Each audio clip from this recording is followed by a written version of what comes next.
Hello students, online classes में एक बार फिर से आपका स्वागत है। तो आज की क्लास में हम एक बिल्कुल नया टॉपिक लेके आ रहे हैं आपके सामने, जो कि बहुत ही इम्पोर्टेंट है एग्जाम की दृष्टि से। आप ध्यान से समझिएगा, क्योंकि आज की क्लास है वो उस टॉपिक की एकदम नींव समझ लीजिए आप, क्योंकि अगर मान लो बेसिक ही क्लियर नहीं होगा तो फिर टॉपिक क्या क्लियर होगा। तो ध्यान से समझिएगा क्या कैसी चीज़ें हैं। एक बार यदि आपके कॉन्सेप्ट क्लियर हो जाएंगे तो ये आपका टॉपिक क्लियर हो जाएगा। ठीक है, आइए शुरू करते हैं।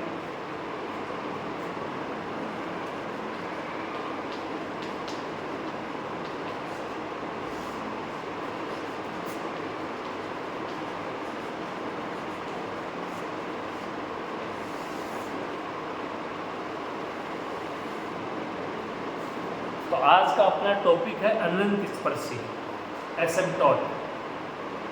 तो ये टॉपिक भी एग्जाम में यहाँ से आपका क्वेश्चन आता है, ऐसी बात नहीं है। और अब जो अभी आपका सेमेस्टर सिस्टम है उसमें तो हो सकता है कि एक से ज़्यादा क्वेश्चन भी आ जाए, वरना ईयरली में यहाँ से एक क्वेश्चन है वो डेफिनेट आता था। ठीक है, हर साल हो सकता है यहाँ से 2 क्वेश्चन भी आ सकते हैं सेमेस्टर में, कोई बड़ी बात नहीं है।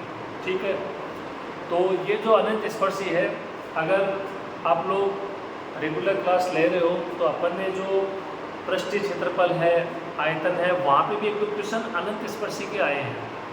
अनंत स्पर्शी का नाम आया है वहाँ पे, यदि आपने कंटिन्यू क्लास ली तो आप थोड़ा सा उसमें विचार कर सकते हो कि वहाँ पे आपको मैंने कुछ बताया था थोड़ा बहुत एसिम्पटोट के बारे में, अनंत स्पर्शी के बारे में। ठीक है, अब आप सबसे पहले इसकी जो एक तरीके से इसकी परिभाषा है, डेफिनेशन है, इसकी जो की बेसिक बातें हैं, आप उन पर गौर कीजिएगा। ठीक है, उसके बाद हम देखेंगे कि अनंत स्पर्शी यानी किसकी ज्ञात की जाती है, कैसे ज्ञात की जाती है, क्या उसका प्रोसेस है। ठीक है, लेकिन उससे पहले आपको थोड़ी सी इसकी डेफिनेशन वगैरह, इसकी नींव वगैरह, जो इसका बेसिक है वो जानना जरूरी है। तो देखो, अनंत स्पर्शी, इसके नाम से आइडिया लग रहा है कि ये कोई एक स्पर्श रेखा होगी, यानी ये कोई एक सरल रेखा होगी।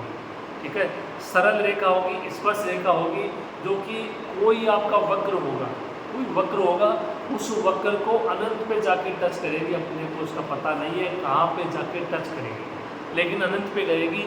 इसके नाम से ही आइडिया लग रहा है, तो इसमें कुछ ज़्यादा नहीं है।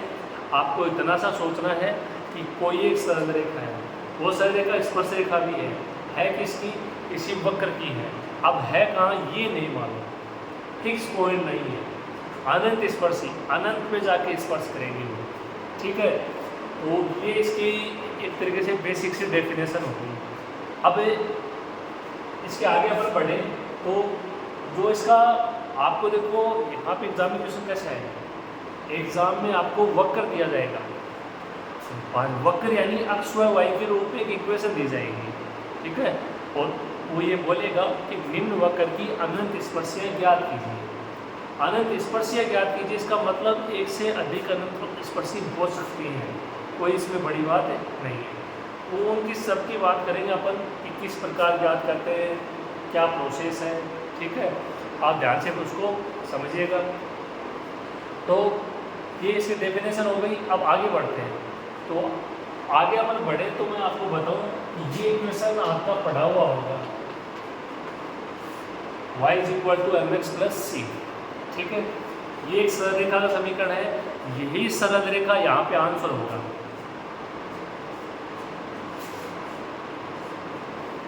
क्योंकि जो आपकी अनंत स्पर्शी है वो भी एक स्पर्श रेखा है, वो भी एक सरल रेखा है, और सरल रेखा का समीकरण आप इस प्रकार लिख सकते हो, y = mx+c। अब इसमें इतना सा है कि केवल आपको m और c के मान ढूंढने हैं, वही आपके क्वेश्चन का प्रोसेस बनेगा। ठीक है, तो जो m और c का मान ज्ञात करने का प्रोसेस क्या है, उसको अपन जाने उससे पहले आप इतना कर लीजिए कि जो आपका आंसर है वो ऐसा ही होगा। m और c का हम मान ढूंढेंगे, वो यहाँ पे अप्लाई करेंगे। m के मान लो 2 मान हो गए, c के 2 मान हो गए, तो 2 आंसर आ जाएंगे, 2 अनंत स्पर्शियाँ हो जाएंगी। m के मान 3 हो गए, c के मान 3 हो गए, 3 अनंत स्पर्शियाँ हो गई। समझ रहे हो बात को? तो बस वही चीज़ है, y = mx+c। अच्छे से आपका पढ़ा हुआ है क्या नहीं है। अपना यहाँ पे टारगेट है एम और सी के भिन्न भिन्न मान ज्ञात करना, ठीक है। भिन्न भिन्न क्या आ जाएंगी, अनंत स्पर्शी आ जाएंगी। ओके, आपको जैसे बताया था कि ये आपका कर्व, ये आपके अनंत स्पर्शी। अब ये अनंत में जाके स्पर्श करेगी, इसको अपने को नहीं मालूम कहाँ जाके स्पर्श करेगी, लेकिन स्पर्श करेगी। तो इस तरीके से आप थोड़ा सा आइडिया लगा सकते हो इसमें का क्या अनंत स्पर्शी होती है। एक सररेखा ही तो है, एक सररेखा ही तो है, और कहाँ है वो बात अलग है। उस हिसाब से एम और सी के मान आ जाएंगे। तो ये एक है ना बेसिक सी बात थी कि कोई आपका वक्र है y equal to f x, समझ लो आप। ये जो वक्र है इसकी अनंत स्पर्शी क्या होगी, y equal to f x plus c, जहाँ पे m और c है वो अपने को ज्ञात करने पड़ेंगे, m और c अपने को ज्ञात करने पड़ेंगे। तो उम्मीद करते हैं कि ये जो आपको मैंने चीज़ें बताई हैं, बेसिक सी बातें बताई हैं, ये आपकी क्लियर हो गई है, ठीक है। अब देखिए आगे देखिए कि m और c का मान ज्ञात करने का जो प्रोसेस है वो क्या है।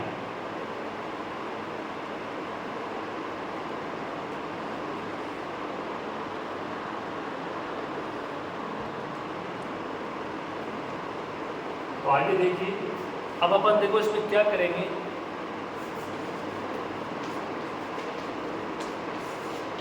आपको क्वेश्चन में कोई वक्र दिया जाएगा, थोड़ा सा समझ लीजिए।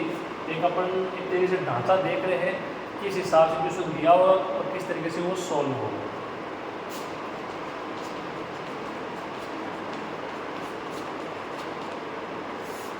एक वक्र दिया हुआ होगा किसके पदों में, x और y के पदों में, ठीक है। इतना क्वेश्चन में होगा और वो बोलेगा कि इसकी अनंत स्पर्शियाँ ज्ञात करो। तो हम देखो किस तरीके से इसकी अनंत स्पर्शियाँ ज्ञात करेंगे, वो देखो आप।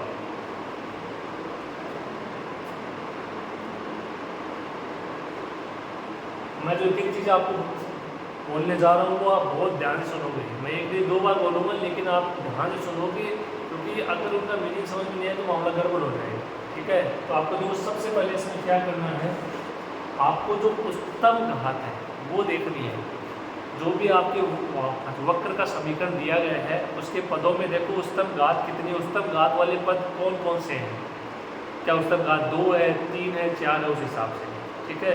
उच्चतम घात यदि आपने देख ली और वो यदि मान लो n घात है, वो कितनी है, n घात है, तो आप उसमें क्या करोगे, आप फाई n m को ज्ञात करोगे। फाई n m को कैसे ज्ञात करोगे, n आपकी उच्चतम घात हो जाएगी, ठीक है। और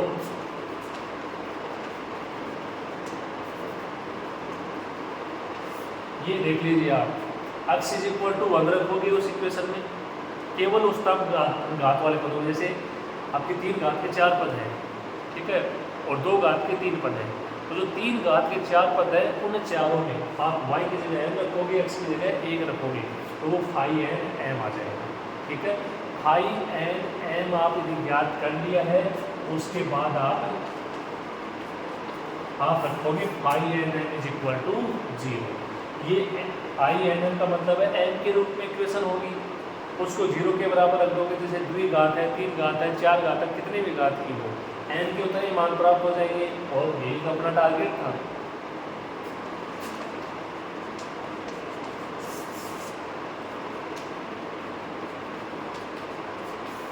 तो phi n m is equal to 0 से n के मान प्राप्त हो जाएंगे, ओके। तो आपके समझ में आ रहा होगा थोड़ा बहुत आपको करना क्या है। और यदि थोड़ी बहुत इमेज नहीं बन पा रही है तो अभी अपन एक इसका अच्छा सा क्वेश्चन करेंगे, आपके सारे डाउट क्लियर हो जाएंगे। फिलहाल आप थोड़ी सी इमेज बनाने की कोशिश कीजिए। 2 मान याद करने हैं m और c के। अब मान एक से अधिक हो सकते हैं, लेकिन मान तो वो 2 चीज़ों की याद करने हैं, m और c के। n का मान याद करने का तरीका आगे है। क्या करना है, उच्चतम घात के जो पद हैं, जैसे n घात है या 3 घात है, 4 घात है, जो भी है, उससे आप फाई n m ज्ञात कर लो।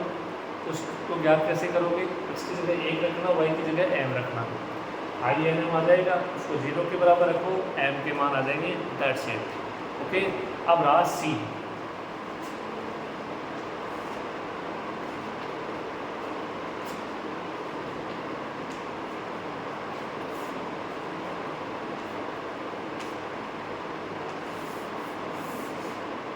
इस फॉर्मूले की सहायता से आप सी का मान ज्ञात करोगे।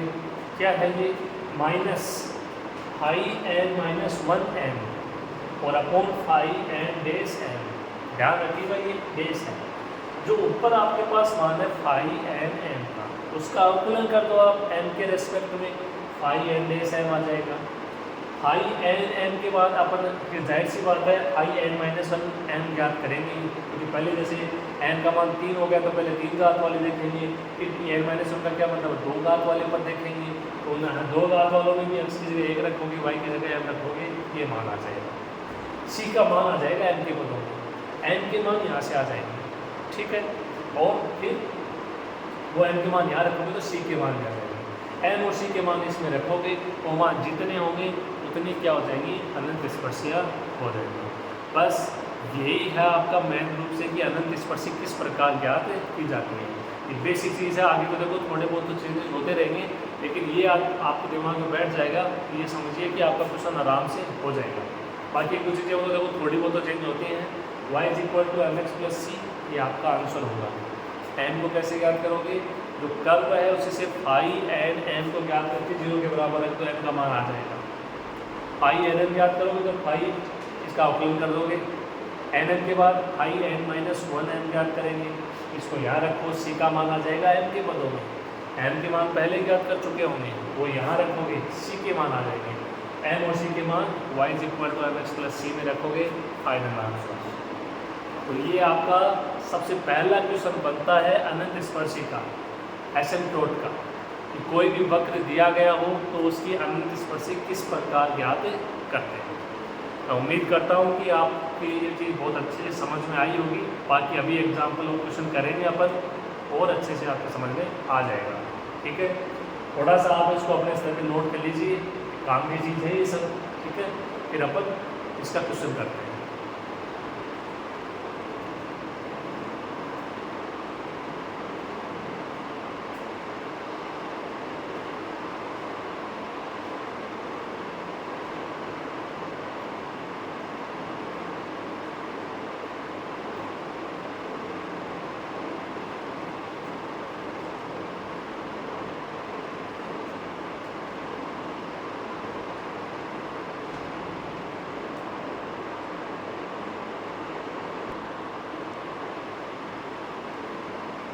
अब ये आपके सामने देखो एक क्वेश्चन है, बहुत अच्छा क्वेश्चन है। ये कह रहा है कि निम्न वक्र की अनंत स्पर्शियाँ ज्ञात कीजिए। इक्वेशन आपको दिखने में बड़ी लग रही होगी, लेकिन इसके बड़े छोटे होने से आपको कोई फर्क नहीं पड़ना चाहिए, क्योंकि अपना जो कॉन्सेप्ट है वो क्लियर होना चाहिए बस।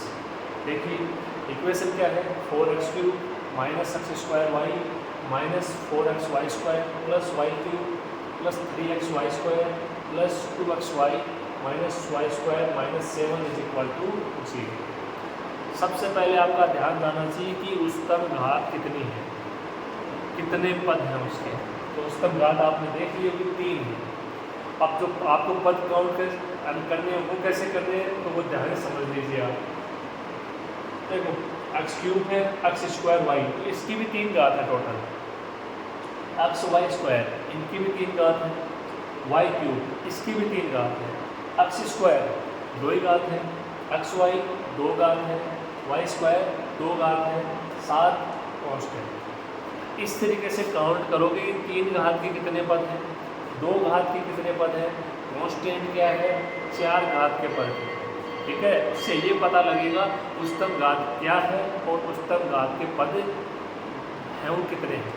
ओके, देखिए शुरू करते हैं।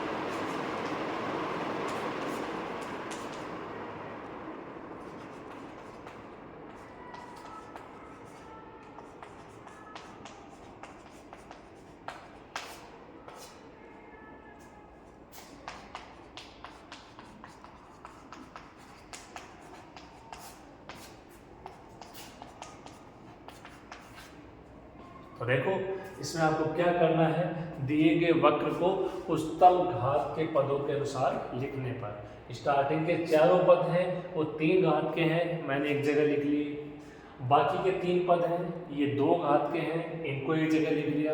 कांस्टेंट पद को एक जगह लिख लिया। सबसे पहला काम ये इतना पता लग गया है, उच्चतम घात 3 है इस क्वेश्चन में, यानी जो अभी अपन कर रहे थे फाई एन एम, उनमें n का मान कितना है 3 है, n-1 कितना हो जाएगा 2 हो जाएगा। ठीक है, ये क्लियर। तो सबसे पहले आपको क्वेश्चन को पहचानना जरूरी है, n का मान कितना होगा, उच्चतम घात कितनी होगी। अब देखो नेक्स्ट स्टेप पे बढ़ते हैं।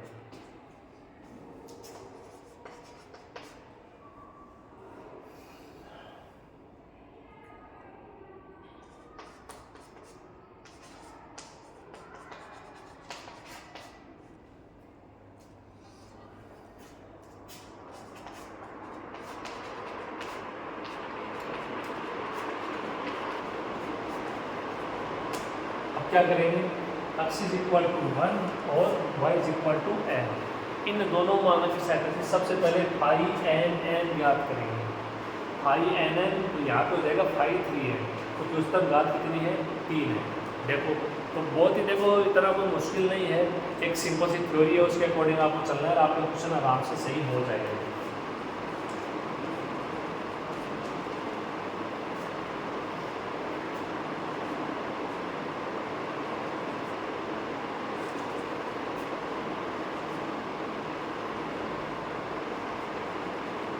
ये लो फाई एन एन का मान आ गया, फाई 3m का मान आ गया।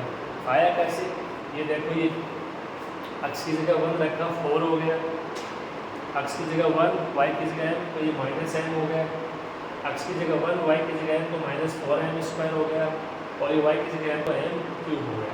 ये मान आ गया फाई 3m का। तो अभी बताया उसके अकॉर्डिंग समझ लो फाई एन एम का मान आ गया।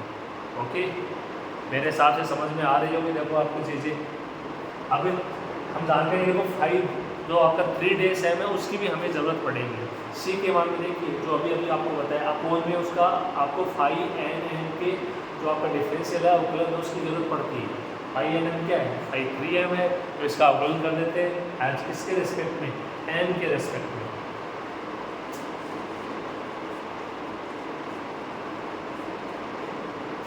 तो 4 का क्या हो जाएगा, देखो यहाँ से 5 3 डेज 4 का 0 जाएगा, माइनस एन का -1, -4n² का 8m हो जाएगा, और m³ का 3n² हो जाएगा। ठीक है,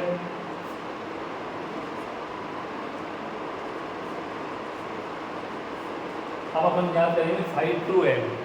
अब ये फाई 2m क्या है, ये फाई n-1m है जो अभी बताया। n की जगह 3 रखोगे तो n-1 कितना आएगा, 2 ही तो आएगा।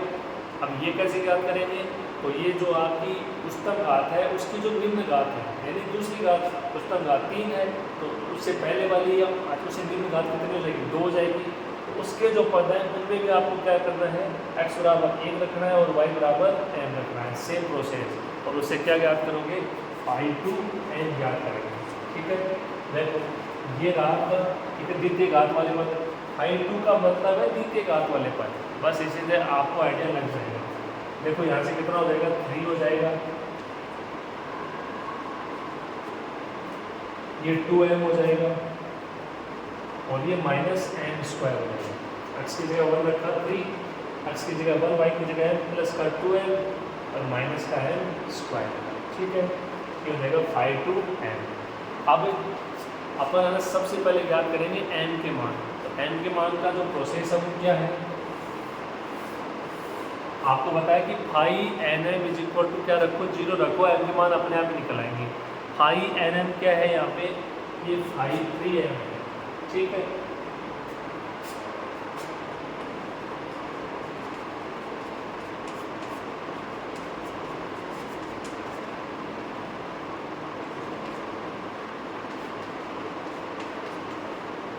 n के मानों के लिए क्या करेंगे, phi 3m is equal to क्या रख देंगे, 0 रख देंगे। ठीक है, फाई 3m का मान क्या है, ये देखो ये ऐसे कैसे अप्लाई कर देंगे,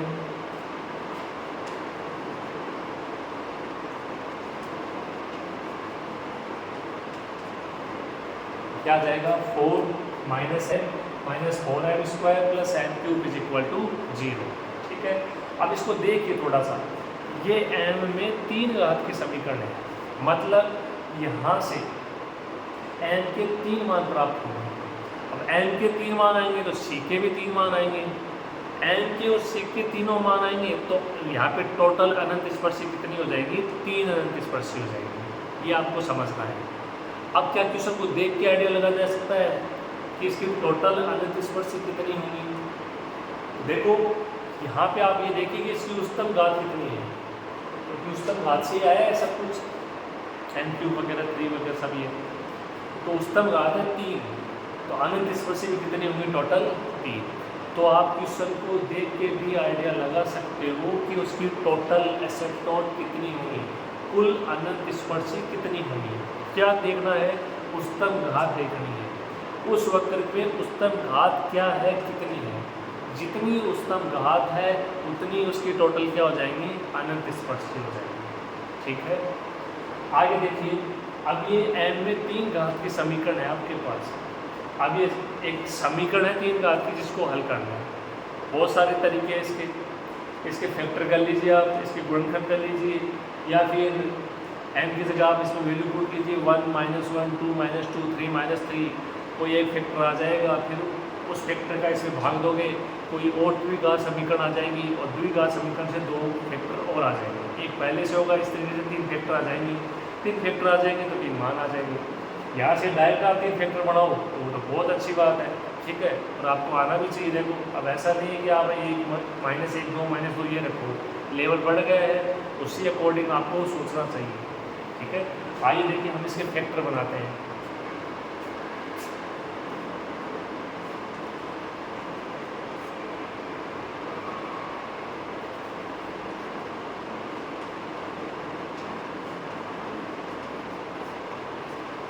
पहले दोनों पदों में क्या कॉमन ले लिया, -1 कॉमन ले लिया, -1 कॉमन लेते ही हो गया m-4, और आगे m² आ गया कॉमन, m² कॉमन आ गया तो ये m-4 बच गया।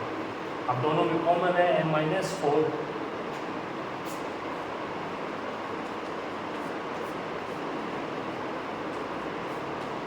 m-4 कॉमन हो गया तो क्या बचेगा, m² - 1 is equal to 0।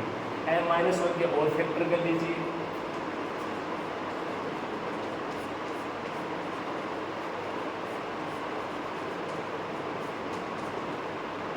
m-1 m+1 m-4 is equal to 0।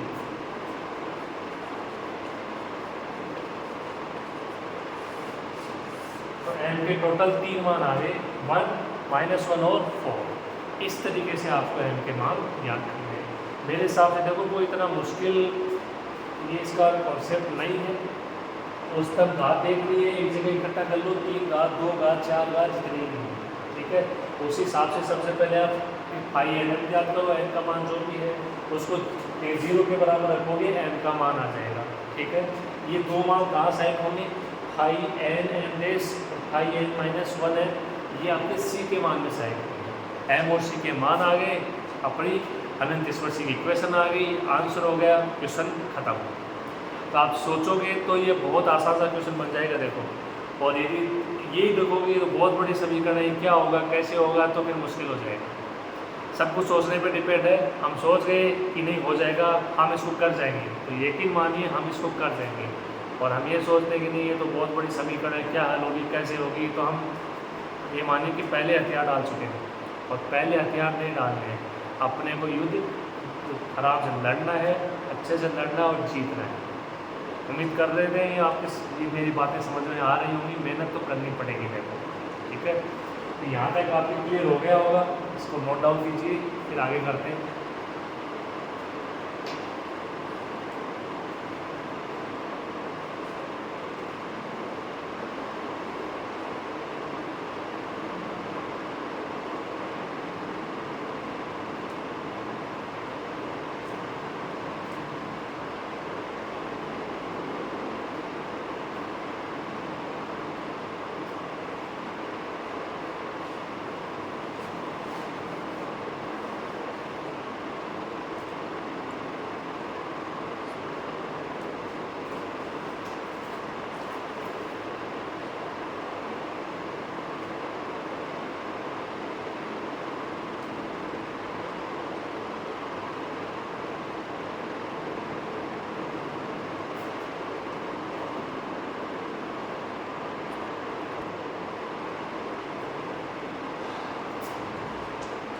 और देखिए अपना अगला टारगेट है सी।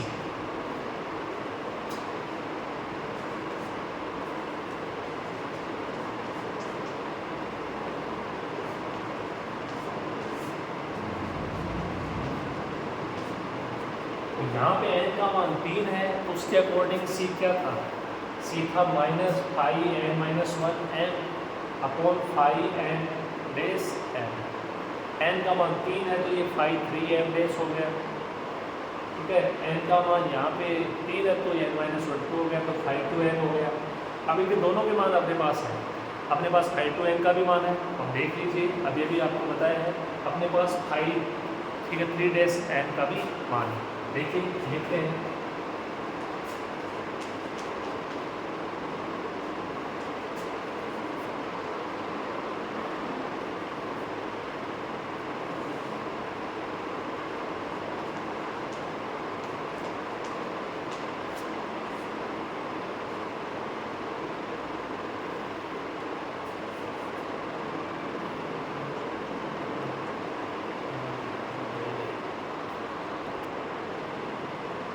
देखिए ये अपना सी का मान है माइनस ये 5 2n का मान हो गया 3 plus 2n minus M square, ये 5 3 डेस n का मान हो गया minus 1 minus 8n plus 3m square.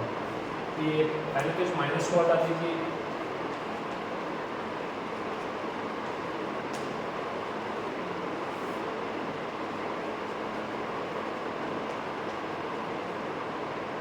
ये हो जाएगा 1 plus 8n minus 3m square. तो आप देख लीजिए सी का मान आ चुका है m के पदों में, m के तीनों मान रखेंगे, सी के कोई 3 मान आ जाएंगे।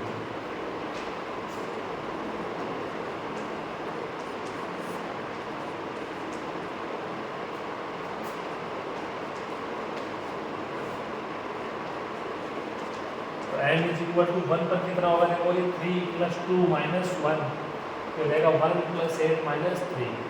इसकी काटा पीटी करते हो आप तो ये हो जाएगा 5 माइनस 1, ये 4 हो जाएगा, और ये 9 माइनस 3 6 हो जाएगा। इसकी और काटा पीटी करोगे तो 2/3, सी की पहली वैल्यू आ गई 2/3।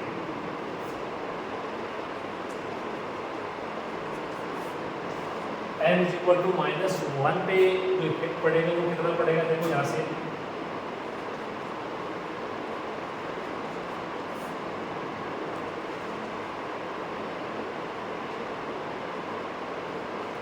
ये यहाँ पे -2 हो जाएगा, -8 हो जाएगा, और बाकी सेम रहेगा। एम स्क्वायर पे कोई इफेक्ट नहीं पड़ेगा, -1 पे 1 ही होना है। कितना हो गया देखो ये 3 माइनस 3 ये 0 हो गया, नीचे वाले मान को कोई मतलब नहीं, ऊपर 0 हो चुका है। तो m इज इक्वल टू -1 पे सी का मान क्या आया, 0 आया। ठीक है, इतनी बात। लास्ट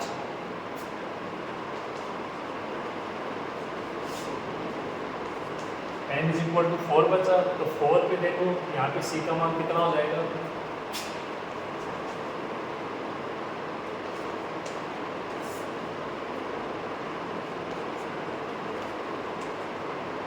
तो 4 रखते हो तो ये हो जाएगा 3 प्लस 8 माइनस 16 16। यहाँ पे 4 रखते हो तो ये 1 हो जाएगा, ये 32 हो जाएगा, ये 48 हो जाएगा। इसकी काटाफटी कर लीजिए, ये हो जाएगा 11 माइनस 16 माइनस 5 आ गया, और ये हो जाएगा आपका 33 माइनस 48, ठीक है। ये बचेगा माइनस के 15, तो सी का मान आ गया 1/3। तो ये आप देख सकते हो कि जितने m के मान है उतने अब इसके मान आ जाएंगे, सी के मान आ जाएंगे। अब हम फाइनल आंसर लिखने जा रहे हैं।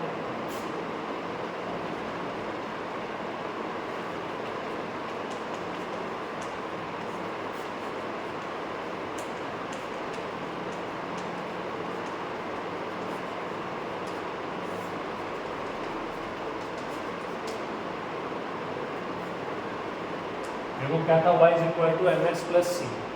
एन का पहला मान है 1, सी का है 2/3।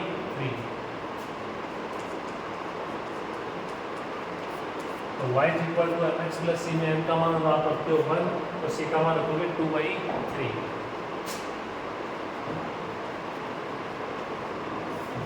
इस वक्त की पहली अनंत स्पर्शी हो जाएगी y is equal to x plus 2/3।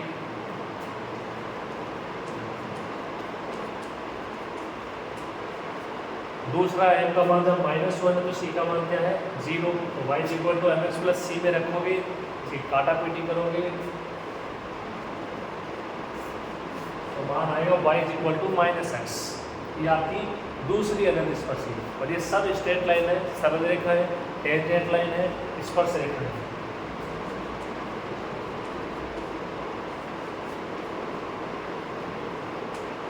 y equal to mx plus c में n का मान 4 रखते हो आप, तो c का मान हो जाएगा 1/3।